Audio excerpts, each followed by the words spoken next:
Hello दोस्तों, मैं प्रहलाद आपके अपने यूट्यूब चैनल यस के क्लासेस बाय प्रहलाद पे एक बार फिर से हार्दिक स्वागत करता हूं। दोस्तों, आप लोगों को छठ पूजा की हार्दिक शुभकामनाएं। उम्मीद करता हूं आप जहां भी होंगे सकुशल होंगे। तो दोस्तों, 2 दिन वीडियो नहीं बना पाया क्योंकि हम लोग भी पूजा में सम्मिलित थे और थोड़ा 2 दिनों से मेरा स्वास्थ्य भी बहुत सही नहीं था। तो एक बार फिर से मैं जीके जीएस के प्रश्नों की श्रृंखला को लेकर आपके सम्मुख हाजिर हुआ हूं और फिर से हम अपनी अपने पढ़ाई को कंटिन्यू करेंगे।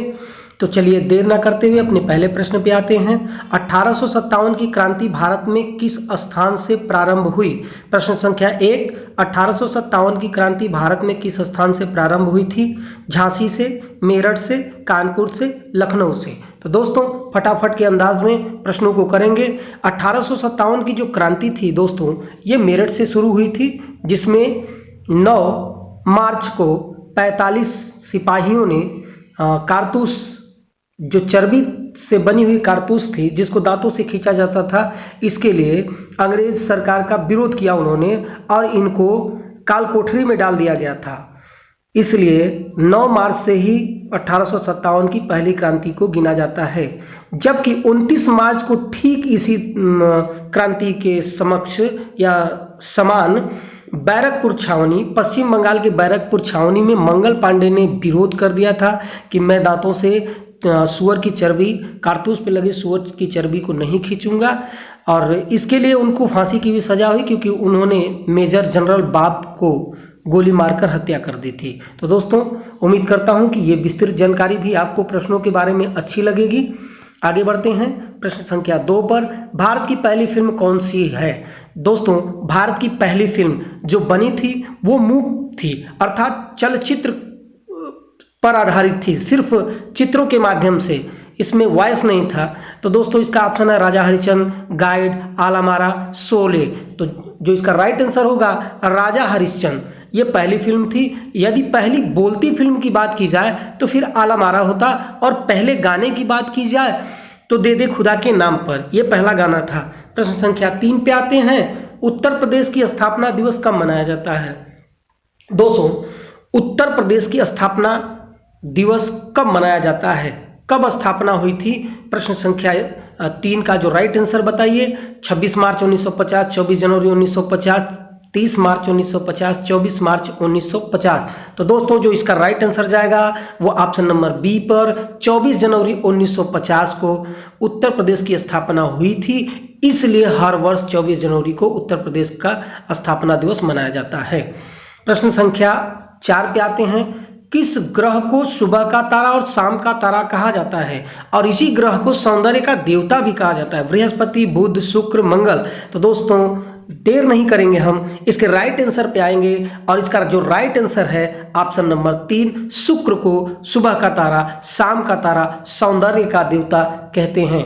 प्रश्न संख्या 5, कितने डिग्री सेल्सियस पर पानी का घनत्व सर्वाधिक होता है? दोस्तों कितने डिग्री सेल्सियस पर पानी का घनत्व सर्वाधिक होता है? 20 डिग्री, 4 डिग्री, -6 डिग्री और 10 डिग्री। तो दोस्तों इसका जो राइट आंसर होगा 4 डिग्री, अर्थात option number B, 4 degree Celsius पर पानी का घनत्व सर्वाधिक होता है। आगे बढ़ते हैं प्रश्न संख्या 6 पे। बांदीपुर राष्ट्रीय पार्क कहाँ स्थित है?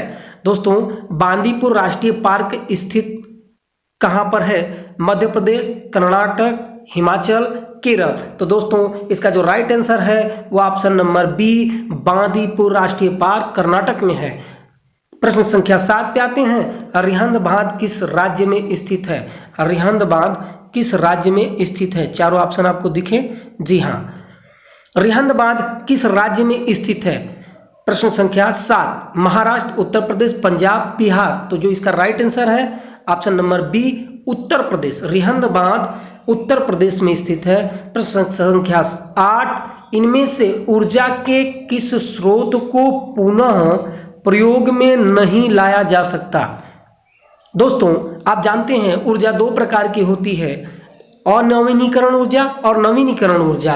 तो ये प्रश्न जो पूछ रहा है उसके पूछने से तात्पर्य यह है कि कौन सा इसमें ऐसा तत्व है या पदार्थ है जिसको पुनः ऊर्जा में प्रयोग नहीं किया जा सकता। कोयला, जैव पदार्थ, पवन ऊर्जा, सौर ऊर्जा। कोयला, यहाँ पे थोड़ा मिसप्रिंट है, जैव पदार्थ, पवन ऊर्जा, सौर ऊर्जा। तो दोस्तों इसका जो राइट आंसर है ऑप्शन नंबर ए होगा। कोयला को एक बार आप प्रयोग में ला दें तो पुनः दोबारा प्रयोग नहीं कर सकते हैं। प्रश्न संख्या 9 पे आते हैं, थोड़ा सा बड़ा कर लेते हैं चीजों को। निम्न में से कौन सी फसल मृदा को नाइट्रोजन से भरपूर कर देती है? धान, आलू, सूरजमुखी। धान, आलू, सूरजमुखी। तो इसका जो राइट आंसर होगा हम डी के साथ जाएंगे, ऑप्शन नंबर डी। जी, मटर के जड़ में राइजोबियम पाया जाता है जो कि वायुमंडल में उपस्थित नाइट्रोजन को गैदर करके, इकट्ठा करके नाइट्रोजन को नाइट्रेटकरण में बदल देता है, जो फसलों के लिए बड़े ही लाभदायक और पोषक तत्व होते हैं। उम्मीद करता हूं दोस्तों चीजों को आप अच्छी तरीके से समझ पा रहे हैं। थोड़ा और बड़ा कर लेते हैं। प्रश्न संख्या 10, सलाल जल विद्युत संयंत्र कहाँ पर स्थित है? सलाल जल विद्युत संयंत्र कहाँ पर स्थित है? जम्मू कश्मीर, सिक्किम, मध्य प्रदेश, हिमाचल प्रदेश। तो दोस्तों सलाल जल विद्युत परियोजना जम्मू कश्मीर में स्थित है। आगे बढ़ते हैं। प्रश्न संख्या 11, जैन धर्म के संस्थापक कौन थे? महावीर स्वामी, ऋषभदेव, पार्श्वनाथ, इनमें से कोई नहीं। जैन धर्म के संस्थापक, दोस्तों यहां से दो प्रश्न बनते हैं, जैन धर्म के संस्थापक और जैन धर्म के वास्तविक संस्थापक। जब जैन धर्म के संस्थापक की बात की जाएगी तो ऋषभदेव होंगे, जो इस जैन धर्म के प्रथम तीर्थंकर भी थे। लेकिन यदि दोस्तों प्रश्न इस प्रकार से बने कि जैन धर्म के वास्तविक संस्थापक कौन थे, तो उसका आंसर बनेगा महावीर स्वामी, जो कि 24वें तीर्थंकर भी थे। तो दोस्तों चीजों को आप अच्छी तरीके से समझ पा रहे होंगे। प्रश्न संख्या 12 पर आते हैं। जब महावीर स्वामी ने गृह त्याग किया उस समय उनकी आयु क्या थी? 27 वर्ष, 12 वर्ष, 30 वर्ष, 33 वर्ष। तो दोस्तों फटाफट के अंदाज में दोस्त प्रश्नों को करेंगे। प्रश्न संख्या 12 का राइट आंसर होगा 30 वर्ष की अवस्था में इन्होंने गृह त्याग किया था। प्रश्न संख्या 13, अफगानिस्तान की संसद को क्या कहकर पुकारा जाता है? ड्यूमा, शोरा, सेज्म संसद। दोस्तों एक दिन मैं विस्तृत वीडियो लेकर आऊंगा बाई फेस, उसमें आपको बताऊंगा कि विभिन्न देशों की संसद को किन किन नामों से जाना जाता है। फिलहाल के लिए प्रश्न संख्या 13 को आप देखिए, ऑप्शन से पहचानिए। तो अफगानिस्तान की संसद को शोरा कहा जाता है, शोरा कहा जाता है। प्रश्न संख्या 14, भारत में कितने उच्च न्यायालय हैं? इसका राइट आंसर आप बताइए। 37, 24, 33, 44। इसका जो राइट आंसर जाएगा दोस्तों 28 राज्य हैं, लेकिन 24 ही उच्च न्यायालय हैं। 4 ऐसे राज्य हैं जिनका किसी न किसी राज्य में ही न्यायालय है और वो उसी में अपना जो भी है देखते हैं।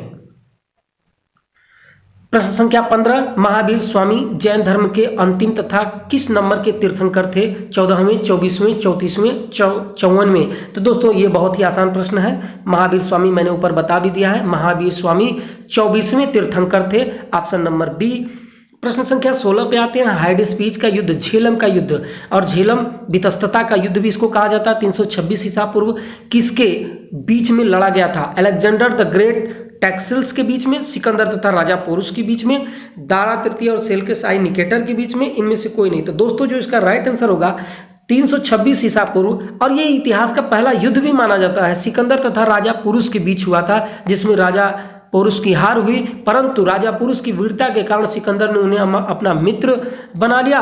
और जब उन्होंने पूछा कि मित्र आपकी क्या इच्छा, तो राजा पुरुष ने कहा कि हमारी इच्छा यही है कि आप हमारे देश से लौट जाएं। और सिकंदर भारत से लौट गया था और कहा जाता है कि रास्ते में जाते समय ही सिकंदर की मृत्यु हो गई थी। तो प्रश्न संख्या 17 पे आते हैं। बुद्ध चरित्र के लेखक कौन है? बुद्ध चरित्र के लेखक कौन है? नागार्जुन, बाणभट्ट, चाणक्य, अश्वघोष। यह ऑप्शन नंबर सी होना चाहिए था दोस्तों, यहाँ पे थोड़ा सा तीसरा ऑप्शन चाणक्य। तो आप बताएंगे कि बुद्ध चरित्र के लेखक कौन है? नागार्जुन, बाणभट्ट, चाणक्य, सी ऑप्शन है, और जो चौथा ऑप्शन घ है अश्वघोष। तो दोस्तों बुद्ध चरित्र के लेखक अश्वघोष जी हैं, ऑप्शन संख्या 4 इसका सही आंसर होगा। प्रश्न संख्या 17 का ऑप्शन 4 सही है। अगले प्रश्न पे आते हैं। प्रश्न संख्या 18 पर, निम्न में से कौन सा बांध विश्व का उच्चतम गुरुत्वीय बांध है? तो दोस्तों आप जानते होंगे कि भारत में 2 बांध बहुत ही प्रसिद्ध हैं, एक हीराकुंड बांध और एक भाखड़ा नांगल बांध। तो हीराकुंड बांध जो है दोस्तों ये उड़ीसा में है महानदी पर, और भाखड़ा नांगल बांध जो है वो सतलज नदी पर है। तो सतलज नदी पर है, तो जो हीराकुंड बांध है ये सबसे बड़ा बांध है, और भाखड़ा नांगल बांध ये सबसे ऊंचा बांध है। तो दोस्तों आप समझ चुके होंगे कि इसका जो राइट आंसर होगा प्रश्न संख्या 18 का वो ऑप्शन नंबर 3 होगा। चलिए आगे बढ़ते हैं दोस्तों। कौन सा ग्रह सूर्य से सबसे नजदीक है? बृहस्पति, बुध, मंगल, पृथ्वी।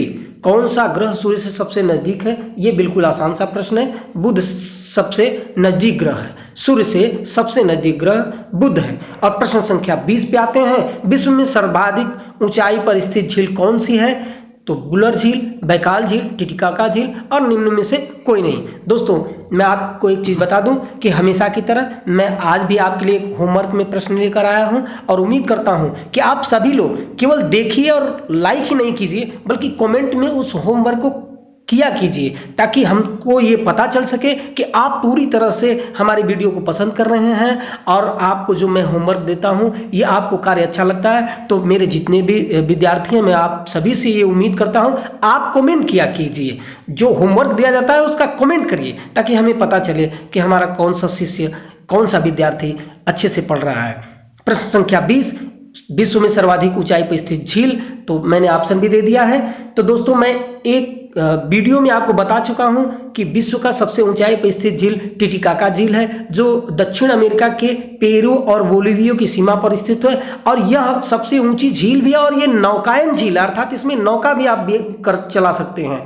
तो ये टिटिकाका झील, ऑप्शन संख्या सी इसका राइट आंसर होगा। और दोस्तों ये रहा आज का होमवर्क। भारत का सिलिकॉन वैली किसे कहा जाता है? भारत का सिलिकॉन वैली किसे कहा जाता है? तो दोस्तों उम्मीद करता हूं आप जहां भी होंगे स्वस्थ होंगे, मस्त होंगे। मैं भगवान से प्रार्थना करता हूं आप अच्छे रहिए और हमारे वीडियो को इसी तरह लाइक और कमेंट करते रहिए, सब्सक्राइब करिए, बेल आइकन जरूर दबा लीजिए ताकि जब भी हम वीडियो प्रोवाइड करें तो आप तक नोटिफिकेशन पहुंच जाए। दोस्तों जय हिंद, वंदे मातरम।